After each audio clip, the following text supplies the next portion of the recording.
So, women of the future, this is the unspoken language of authenticity.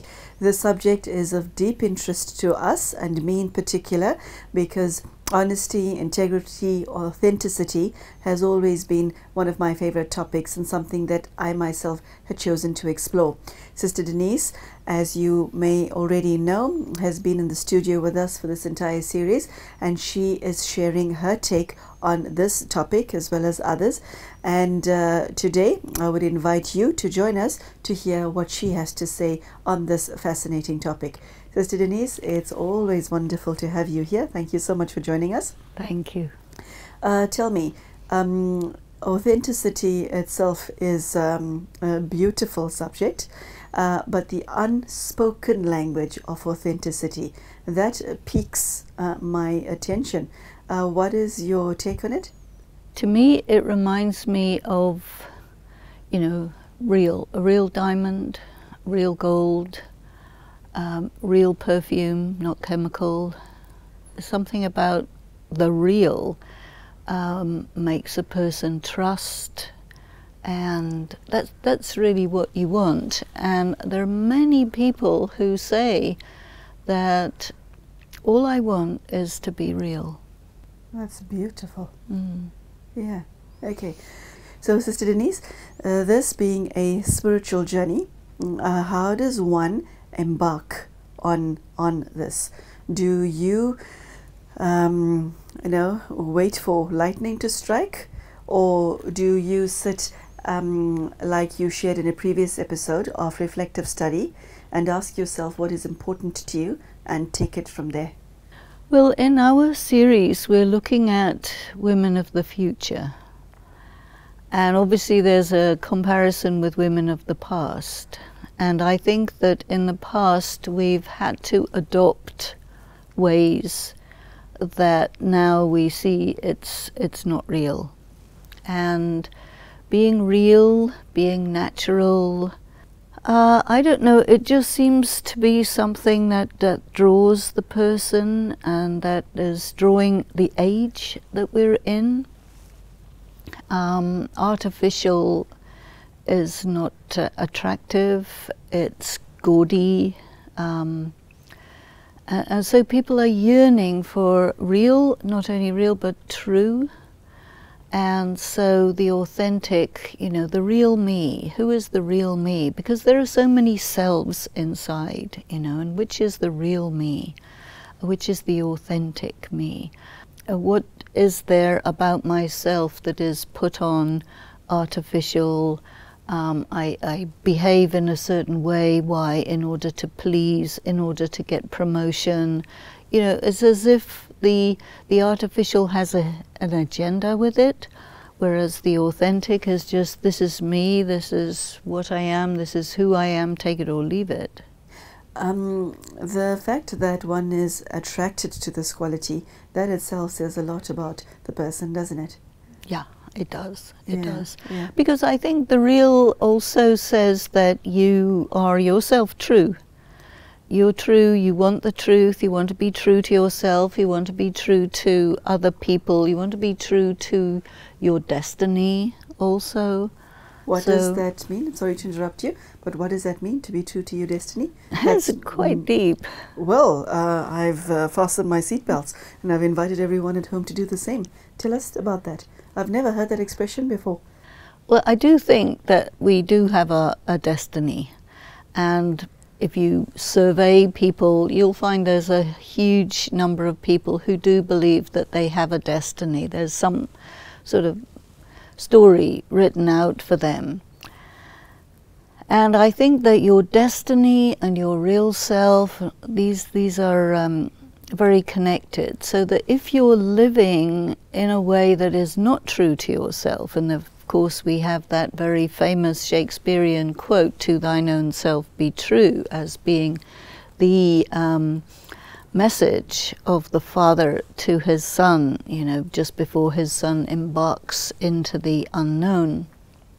So this is really a legacy, and of course there's an attraction to the fake, because the artificial somehow draws people's attention, and so if you're an attention getter or whatever, maybe you will be false, or maybe the real you isn't dramatic enough, and so you adopt some false way. But in the end, you're with yourself.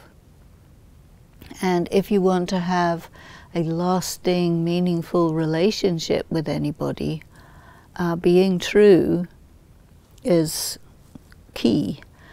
And your destiny is, in a way, I mean, you don't know what it is, but it's something that corresponds to the real you. And I think if you're really being true to yourself, you'll see your destiny opening up, and maybe you have a very powerful destiny. You won't be afraid of it.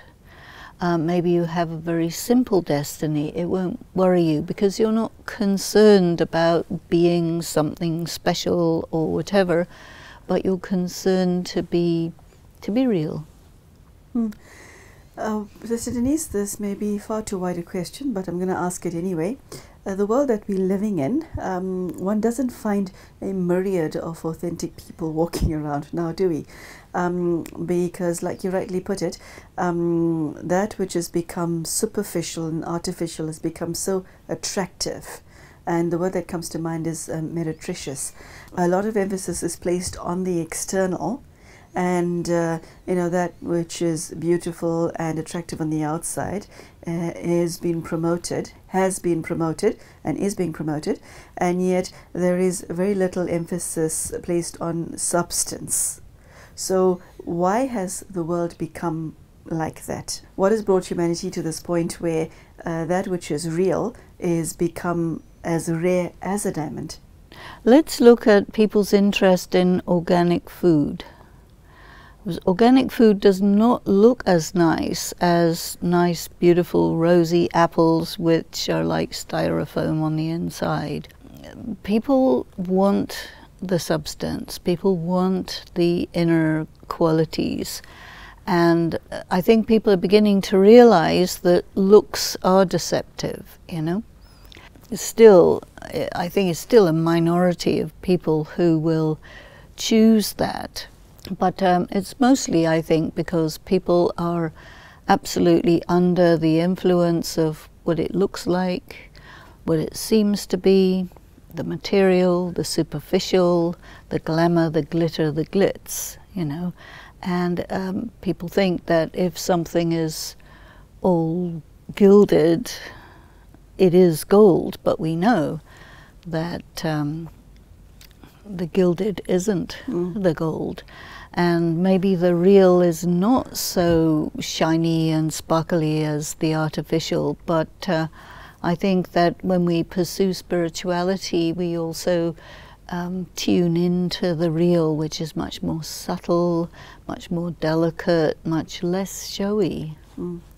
What does it mean to thine own self be true?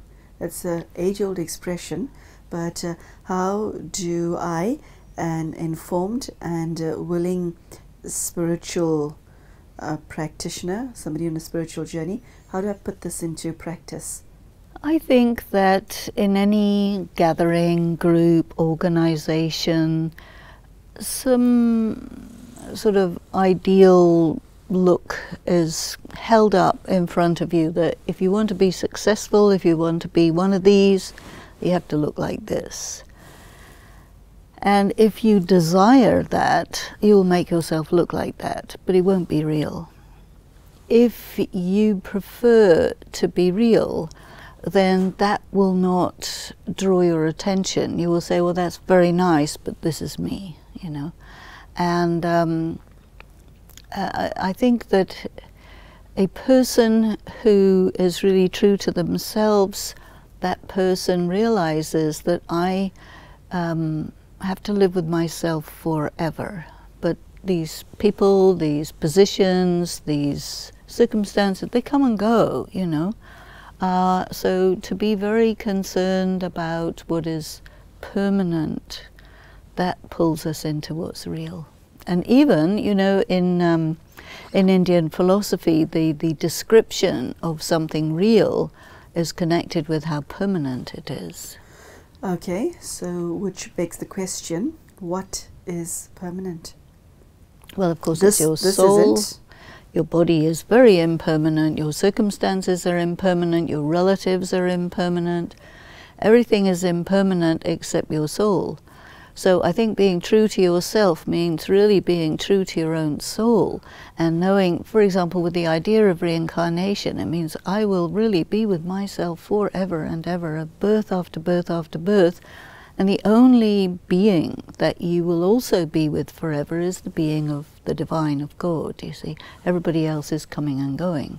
So that truthfulness to yourself, truthfulness to God is so empowering when you make that the focus of your life. And even if other people will say, well, if you don't want to look like this, then we're not interested in you, say, fine, I'm not interested in that. So if you don't want me, that's your problem. It's not my problem. An individual who's on the journey to become authentic focuses on that which is permanent. Yes. Okay, that's very powerful. So, Sister Denise, as with all spiritual endeavors, one has to face the inside. And on the inside, there's a myriad of feelings, of desires, of I want this, I don't want this. There's trauma, there's pain, there's a history. And at the same time, you're heading towards your authentic self. What do you do with your own baggage? Well, I think that part of spirituality makes you realize that even that is a superficial layer. And so you just keep going deeper until you touch the essential self, because that is also temporary. I'd like to stop you there. For many individuals, their pain is so all-consuming that it becomes part of their identity. We've discussed this before in other episodes, okay? So that being the case, how do you get past that? I understand what you're saying theoretically, but my next question is, how do you go beyond and underneath your own pain?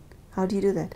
See, the identity of a soul is you are constructed from purity, peace, power, love, bliss. And you have the capacity to experience, to think, to evaluate, etc. So your experience of pain is recent and transitory, and even if it has become part of your identity, it is not your identity. So, you know, we were talking at one point about reflective studies. A reflective study means to reflect upon the fact that your pain arose at a certain point in time, persisted for some time, and it cannot continue. It has to go away. You know, when you leave your body, your pain is not going to go with you, but your essential qualities are. And so spiritual practice is a way to get beneath that pain so that it doesn't remain part of your identity. It is something that came, persisted, and goes. And all things come, stay for a while, and go. That is the nature of things. All things come, stay for a while, and then go. And that applies to people as well? Everything. Okay. Sister Denise, what is it within the woman's psyche that wants to hold on to something or someone permanently, even though we know with 100% certainty that this thing or this person cannot last in our lives forever? Why do we make the impermanent permanent? What is it about us that does that? I think we'd have to say it's a kind of stupidity. Okay, then we're all stupid, because we all do it. Well, I think what we want to do is come out of our stupidity. And the path of spirituality is really, let me work with what's real, because if I consider the unreal to be real, that's not very bright. Okay. Which is why I call it stupid. And of course we're all stupid in that sense, that we wish the unreal would be real, but it isn't. The real is real, the unreal is unreal. And so we have to awaken. We have to not be in darkness, not be in ignorance. We have to be intelligent at any cost. And of course the cost is disillusionment, because once we wake up to the reality that this impermanent thing that we wish would be permanent and then it disappears, well, that's a big disillusionment, and that's a painful thing, but it's also a wake-up. So Denise, you know, prior to me discussing this with you today, I would have looked at authenticity as being a very close relative to honesty, truth, integrity. All of those are on the same line for me. But yet you have given us a very fresh and, well, holistic view of it. What, though, would you say is the relationship between those other virtues that I just mentioned? The reason I'm asking this is because somebody who's authentic, and you get people who are not spiritual but still authentic, okay? They're respect-worthy and trustworthy because they're women of their word. So take us through that. I would say that someone who has created these principles within themselves and who lives by these principles, that they are spiritual, but they wouldn't call themselves spiritual because they associate spirituality with religious, and they're not religious, you see. And actually, you can be religious and spiritual, you can be spiritual and non-religious. And when we're talking about spiritual, we're going to the essence of a person, the realness, the authenticity of a person. So they don't lie to themselves, they don't deceive themselves, they don't deceive other people, they don't have any hidden agenda. They know who they are, they know what they are. They're quite rare. Yes. Oh, yes. But, you know, in my life, I've always selected people to work with or live with or whatever who are like this. All the rest can be learned, but, you know, honesty, you either are or you aren't. Yes. Yes. So I don't mind about if somebody doesn't have the skills or whatever, that can come. Okay, so what makes an individual authentic is their relationship with the permanent. Sister Denise, in terms of God, we bring him into every single conversation we have, and I'd like you to do the same in this conversation. I would call God the most authentic personality of all time. How does his authenticity impact on a person on a spiritual journey? You know, the speciality of God is immutable. Okay, that which no cannot change. be changed. Yes. No change. We go through cycles from purity to impurity, from light to dark, from real to unreal. So sorry, when you say light to dark, you're referring to the soul, not the body. Maybe the body, but basically the soul. Basically the soul. Basically. That has to be clarified. Proceed. That's true.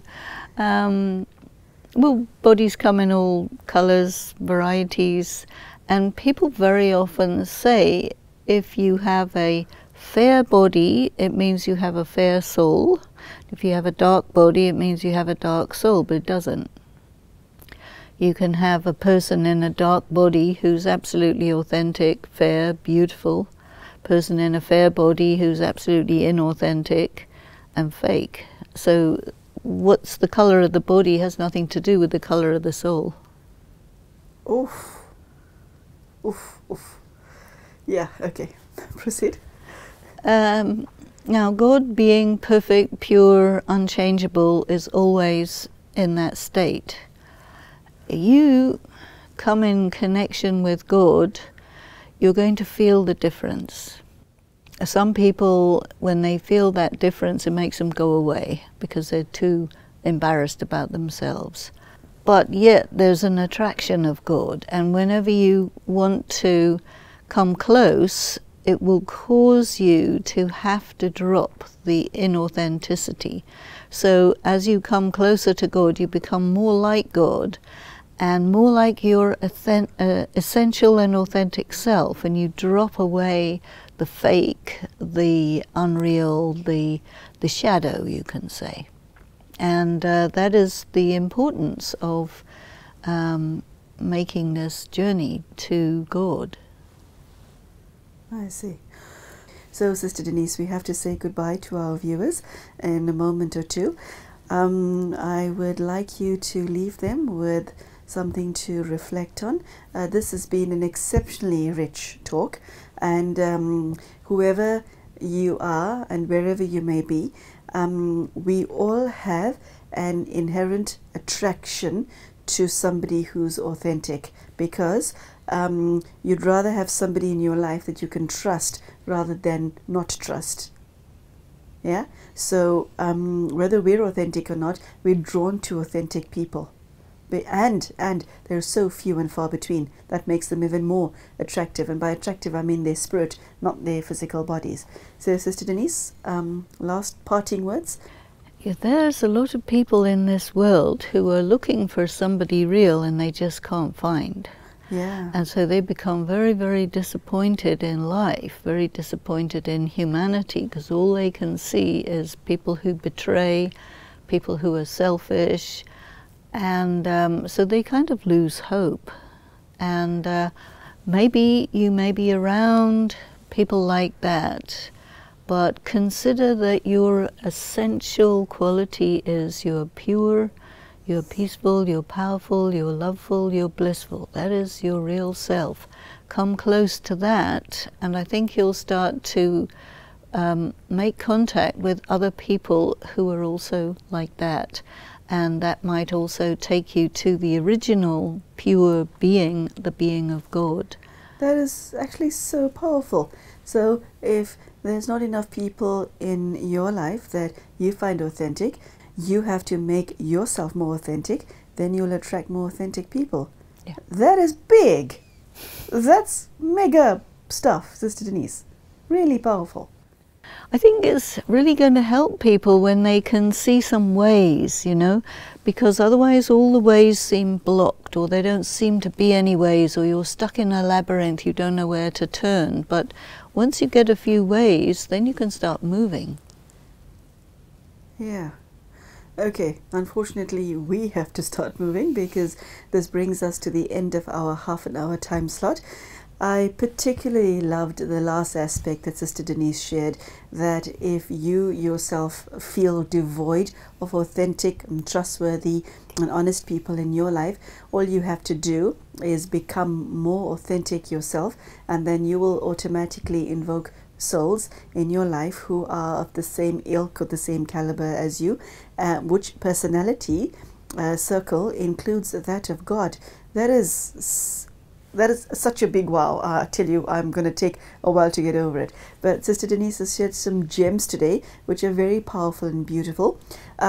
She asks the question, do you choose that which is impermanent, or do you choose that which is permanent? And she spoke of the permanence of the soul, the permanence of God.